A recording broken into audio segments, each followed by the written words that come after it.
اسرائیل جنگ ہار گیا۔ جی ہاں، اسرائیل غزہ میں ہزاروں فوجیوں سے محروم ہو گیا۔ غزہ میں جنگ کی وجہ سے اسرائیل کے ہزاروں فوجی زخمی ہیں۔ اسرائیل کو $150 بلین کا غزہ میں نقصان ہوا ہے۔ اسرائیل نے عربوں کے ساتھ معاملات کو کھو دیا ہے۔ اسرائیل فلسطینی کاز کو ختم کرنے سے محروم ہو گیا ہے۔ اسرائیل اپنی بین الاقوامی ساکھ کھو بیٹھا ہے۔ اسرائیل نے اپنا افسانوی وقار کھو دیا ہے۔ اسرائیل اپنے خارجہ اور تجارتی تعلقات کو کھو بیٹھا ہے۔ اسرائیل نے سینکڑوں ٹینک اور گولہ بارود کھو دیا ہے۔ اسرائیل نے نتنیاہو حکومت میں یہودیوں کا اعتماد کھو دیا ہے۔ اسرائیل غزہ پر قبضہ کرنے کا منصوبہ کھو بیٹھا ہے۔ اسرائیل میں ہی تباہ ہونے والے ہزاروں گھروں کو ایک طرح سے کھو دیا ہے۔ اسرائیل نے دنیا کے لوگوں کی نظروں میں اپنا وقار کھو دیا ہے۔ یہی نہیں، اسرائیل مغربی رائے عامہ کی حمایت کھو بیٹھا ہے۔ اسرائیل اپنی داخلی سلامتی اور استحکام کھو چکا ہے۔ اسرائیل اپنے داخلی محاذ کا اتحاد اور ہم آہنگی کھو چکا ہے۔ اسرائیل نے اپنے جرنیلوں اور اپنی فوجی اشرافیہ کے رہنماؤں کو کھو دیا ہے۔ اسرائیل ایک ناقابل تسخیر فوج کے طور پر اپنی شبیہ کھو چکا ہے۔ اسرائیل نے وہ ٹیکنالوجی کھو دی ہے جس پر اسے فخر تھا۔ اسرائیل خطے میں اپنی ڈیٹرنس صلاحیت کھو چکا ہے۔ اسرائیل نے بعض عرب ممالک کے ساتھ اپنے خفیہ اتحاد کو کھو دیا ہے۔ اسرائیل خطے میں اپنا سیاسی مستقبل کھو چکا ہے۔ اسرائیل غزہ کے موقف کے سامنے اپنی ہمت اور عزم کھو بیٹھا ہے۔ اسرائیل نے اپنے عوام اور دنیا کی نظروں میں اپنے میڈیا کی ساکھ کھو دی ہے۔ اسرائیل نے اپنے نوجوانوں کی ایک پوری نسل کو ایک لا حاصل جنگ میں کھو دیا ہے۔ اسرائیل عالمی برادری کا صبر کھو چکا ہے۔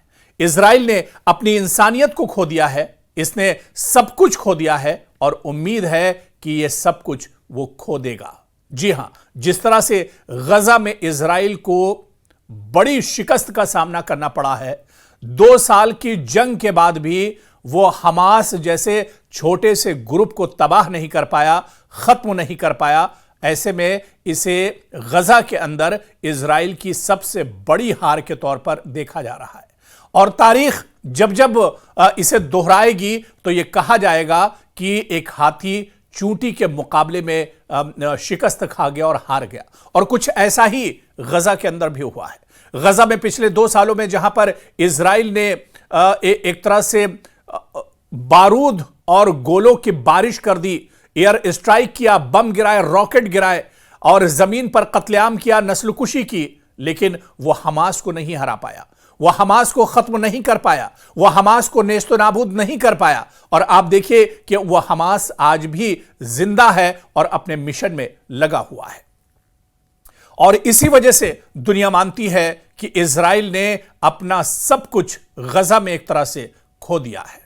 دراصل اسرائیل نے غزہ میں آپریشن شروع کیا تاکہ حماس کو مکمل طور پر ختم یا غیر مؤثر بنایا جائے، مگر اب بھی حماس باقی ہے۔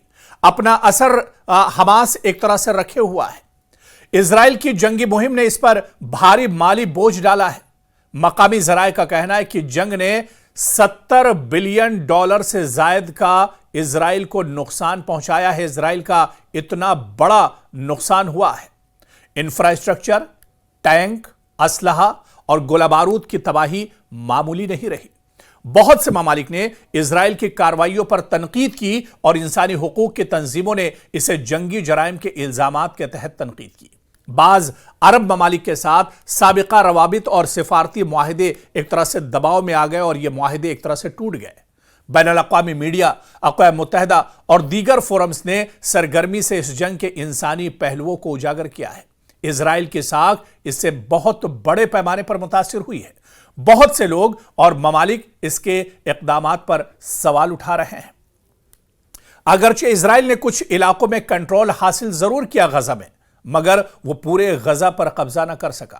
لگاتار جس بات کو لے کر جو دعویٰ اسرائیل کی طرف سے کیا جا رہا تھا کہ وہ پورے غزہ پر کنٹرول حاصل کرنا چاہ رہا ہے، وہ پورے حماس کو نیست و نابود کرنا چاہ رہا ہے، وہ پورے حماس کا خاتمہ کرنا چاہ رہا ہے، لیکن آپ دیکھیے کہ 2 سال کی تگودو، 2 سال کی جنگ، 2 سال کی یہ مزاحمت بھی اسرائیل کے کسی کام نہ آ سکی، اور اسرائیل نے کچھ علاقوں میں غزہ میں کنٹرول ضرور حاصل کیا، مگر وہ پورے غزہ پر قبضہ نہ کر سکا، یعنی اس کا جو منصوبہ تھا، اس کی جو ناپاک کوشش تھی، وہ اپنے ناپاک کوشش میں ایک طرح سے کامیاب نہیں ہو سکا۔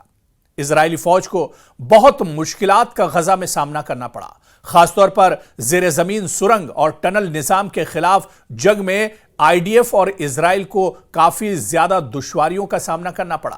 حالانکہ یہ سچائی تو دنیا کے سامنے نکل کر نہیں آئی، لیکن جو چیزیں خود اسرائیل کے جو سینک ہیں انہوں نے ایک طرح سے بیان کی ہیں، اور انہوں نے بتایا ہے کہ غزہ کے اندر انہیں کس طرح سے مشکلات کا سامنا تھا۔ یہاں تک کہ اسرائیل کی ریزرو فورس نے غزہ میں جانے سے انکار کر دیا تھا۔ اسرائیل کے بہت سے ایسے سینک تھے جو خود سے ایک طرح سے خودکشی کر رہے تھے، جو خود سے ایک طرح سے اپنی موت کی آغوش میں چلے گئے۔ تو یہ ڈر، یہ خوف اور یہ ایک ذہنی الجھن تھی جو اسرائیل کی فوج کے ساتھ تھی اور اسرائیل کے عوام کے ساتھ تھی۔ تو کہیں نہ کہیں غزہ میں اسرائیل کو بہت بڑی ایک طرح سے قیمت چکانی پڑی ہے۔ انسانی اور شہری نقصان نے جنگ کو ایک اخلاقی اور سیاسی بحران میں بدل دیا۔ جنگ نے اسرائیل کو ایک پیچیدہ تصویر دی ہے جہاں وہ اپنی طاقت کا استعمال کرتا ہے مگر مکمل فتح نہیں پا سکتا۔